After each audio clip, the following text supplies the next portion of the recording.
суди ноҳияи Исмоили Сомонӣ парванда ба итмом расид. музокираҳои судӣ шуд, луғмапартоӣ шуд. мо дар музокираҳои судӣ фикри ақидаи хома оид дурустии даъвоҳо гуфта гузаштем. икромзода Файзалӣ ва ҳамсари ва ё бо пурра дар музокираҳои судӣ ақидаи худшона гуфта гузаштанд.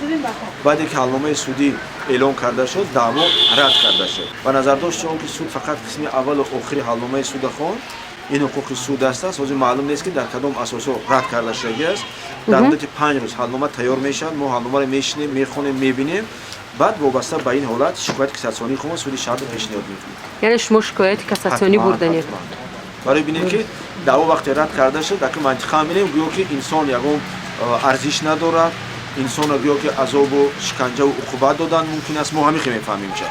барои мо ин ҳатман менависем. талаботи мо дар 5 конститутсия ки инсон аз ҳама арзиши олӣ аст. ما پدر و مادری محبوس به قتل رسانده شده مؤسسه رقم یک همه خلوت داریم که بعد 5 روز پس ما بینیم کنی سود به کدام خلاصه میگوید اظهار وی شوی میکنه ما وی صورتای بچه ما همش سیام کردگی وی کردگیم در رکت کردگیم با قطعی پدر و مادر محبوسه که شکنجه دیدگیم و همه اونها یک جای ما در دری پرزیدنت وای میشیم حاضر میشیم تا که جناب عالی ای حال ما پدر و مادر رو با خبر شود. ما همه خیلی در نیت داریم، همه خیلی میکنیم. بعد 5 روز نگاه میکنیم که کنی در کدام اساس اینا طلب ما رو رد کردن.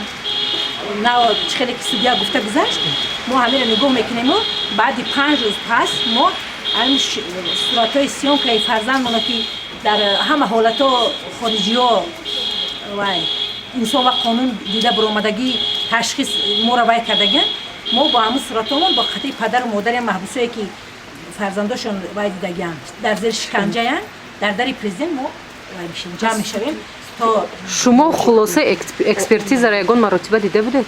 نه ما 1 سال 3 ماه میشم ما تشخیص فرزند ما ندیدیم. مفتش قرایفی پروکراتوری گنرالی در خانه ما رفت وعده داد، در خانه ما وعده داد که 80% طرف شما حل شدگی است. فلوسا حل شدگی. 20% دیگه موندگی که طریق صحبت من وای میکنم و به شما نشون میدم.